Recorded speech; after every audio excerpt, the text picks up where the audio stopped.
Hey, what's up guys? My name is Tom Spark. Welcome back to another video. Today we're going to be doing another VPN review of a VPN I've never really looked at that much before. It's a smaller VPN service, but who knows? Maybe it's the next best VPN on the channel. Anyways guys, today we're going to be taking a look at BulletVPN. If you guys want to see all my other VPN reviews and rankings, of course, go check out vpntierlist.com. That's pretty much where you're going to find everything related to the channel. Anyways guys, let's go ahead and start this review.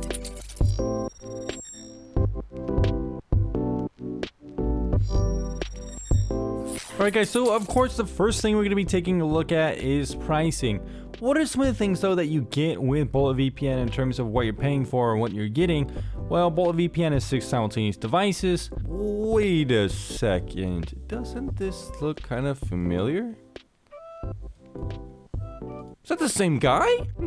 Well, either BulletVPN really likes ExpressVPN and just got inspired, or maybe they're using kind of the same image or the same designer. Who's to say?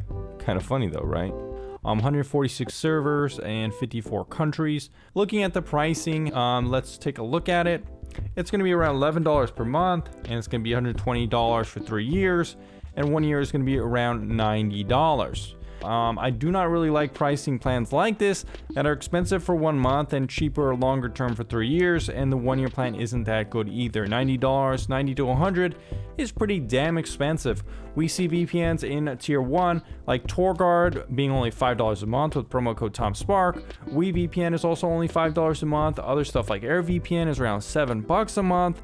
So there are cheaper options out there than BulletVPN, and I don't really like that they're trying to push you into these long-term commitment plans to get a decent price. That said, you know, we do have 6 simultaneous connections. We have some Bitcoin alternative. So this is just a credit card, maybe, I don't know, the alternative credit card. We have credit card, of course, and PayPal. I do wish for a little bit more options here, you know, with stuff like TorGuard. Again, you have stuff like more cryptocurrency payment options. You have gift cards and stuff like that, which is really nice and anonymous. We're not really seeing that here so far. So overall, you know, let's move on to the next category.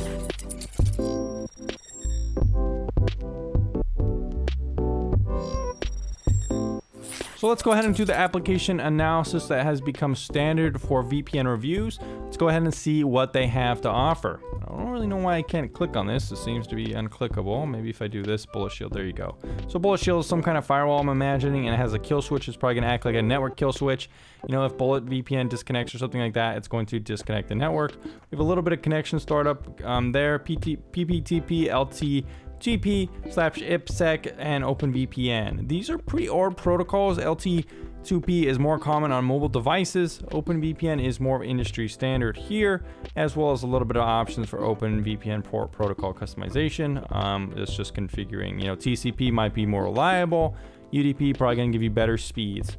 But we don't see WireGuard here, and notably we don't see IKV2 either, which is good for fast connections.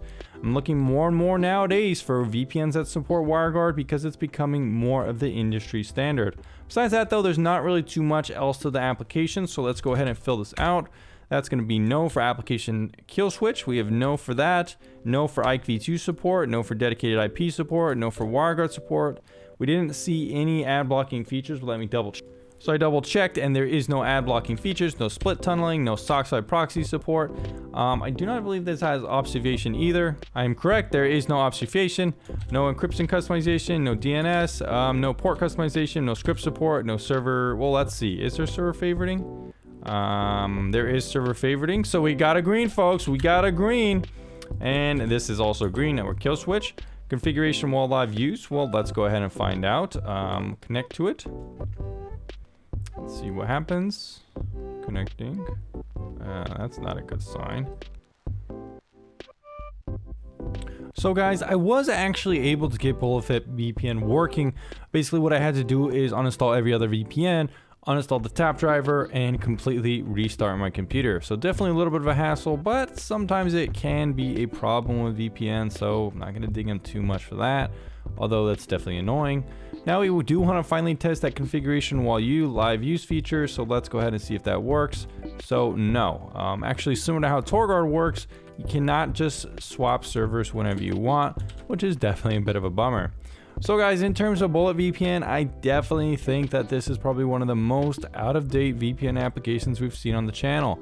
They don't really have any features to boot. It's pretty much just the ability to change your protocol to outdated protocols. There's no WireGuard, IKEv2, no port customization, no DNS customization, script support, encryption customization, no cool features like ad blocking or split tunneling, no dedicated IPs. You kind of get the picture.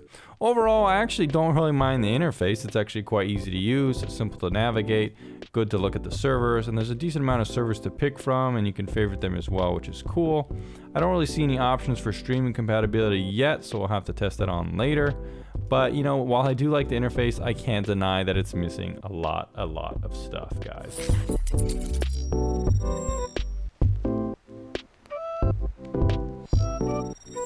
So guys, while it is disappointing not to see that BulletVPN doesn't support WireGuard or anything like that, it's still good to see they do have OpenVPN. So we're going to be testing that with this speed test and seeing what kind of speeds we can get, and then of course go into a more realistic downloading a torrent file from Ubuntu. So we'll see what kind of speeds we can get there. The ping looks pretty good here, not bad at all. Download rate seems to be testing very slowly. Not sure what's going on in there. Upload rate is usually around 40 without VPN. Download is usually around 1,000. Ping is somewhere around here, so not the best speed test so far, but let's go ahead and see what we can get torrenting. Alright, so we are connected now. Let's see what kind of speeds we can get. I usually like to get around 30 to 40 megabytes a second download here. For faster VPN providers, anything above 40 is going to be very fast, almost like above 5 out of 5 for speeds. We see some of that a little bit more nowadays with stuff like WireGuard implementation, but since we don't have that, I would be surprised to get that good of speeds. Right now, we're getting kind of decent speeds. Like I said, 30 to 40 is kind of like my 5 out of 5 for speeds. Right now, we're getting kind of inconsistent below 15 more as standard. We did get 27 right there, but it looks to be more consistently kind of in the 10 to 20 range, which is just kind of okay. Coupled with that slow speed test, I'm not gonna think that the BulletVPN really has that good of speeds, which is kind of unfortunate.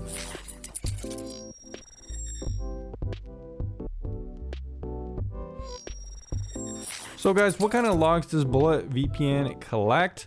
Well, it does collect aggregate usage information, which is used in the following manner.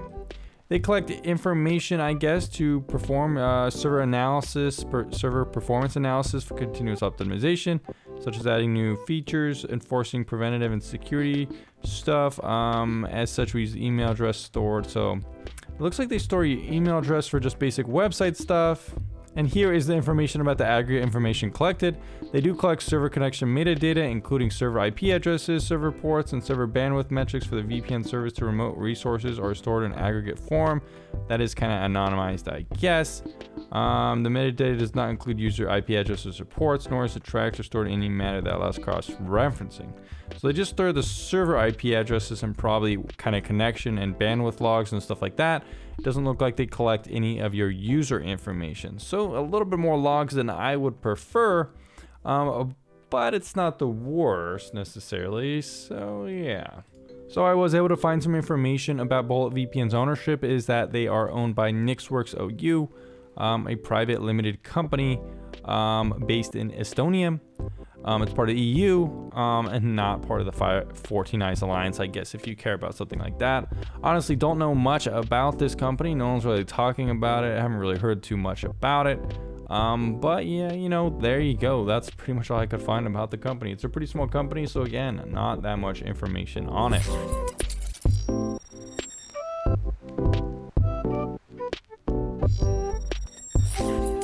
So we are connected to BulletVPN. Let's see if it works with Netflix. So the way these VPNs nowadays work with Netflix is that Netflix will allow you to watch Netflix originals like this stuff. But if you really want to see if your VPN is unblocking geo restrictions or giving you additional content, let's say you're based in the United States and you want to watch Japanese content, the Japanese version of Netflix, or if you're in Japan and you want to watch the United States version of Netflix, you're going to need a VPN that unblocks the geo restrictions on Netflix that doesn't just serve you up Netflix original content. So here we're going to type, what's that show called again? Twilight Zone.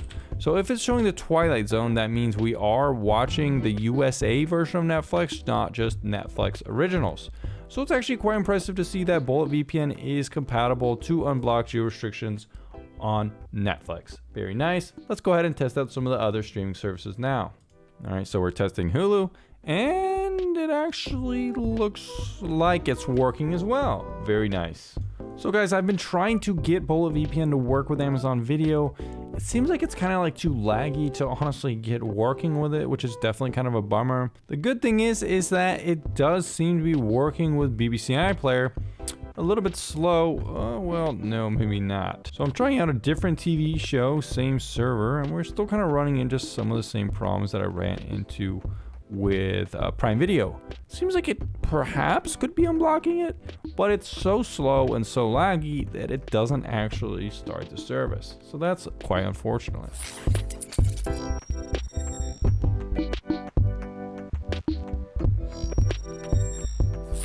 So guys, what about BulletVPN support? Well, they don't have any live chat, which is definitely disappointing, but they do have a way to send them messages and contact their support, as expected. So I'm gonna test it out and see how long it takes to get an actual refund. So yeah, there we go. Let's see how long it takes.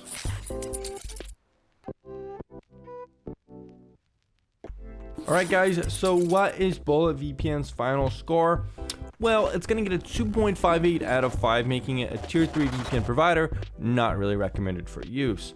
Now, BulletVPN, it's not the worst VPN out there. Some things like its reputation or, there's never really been anything that bad about it, I don't think. In terms of speeds, it's okay. However, the application, it's just too basic nowadays. It doesn't really do that well. In terms of the application analysis, it's missing a lot of settings and new features and new kind of things that we're looking for in VPNs nowadays. The pricing also, I think this is much too expensive for what you're getting, especially with how simple the application is. And in terms of support, we did see pretty good response time actually. I did manage to get a refund without too much of a hassle. I think it took a couple hours for them to respond to my email, which is actually pretty good. So I do give them a little bit bonus there for support, even though they don't have live chat. Streaming, it did work with Netflix and Hulu. However, I couldn't get good enough speeds for BBC iPlayer and Prime Video to get it working to get that full streaming compatibility. So unfortunately, BulletVPN couldn't do extremely well there either. Overall, it's just kind of like a little bit of an outdated product, a little bit mediocre, not very recommended. If you guys want to see more better VPNs, go ahead and check out tier 1 VPNs on vpntierlist.com. Anyways guys, thanks for sticking around for this review. Let me know down in the comments down below if you want to see other VPNs reviewed, and I'll see you on the next one very soon.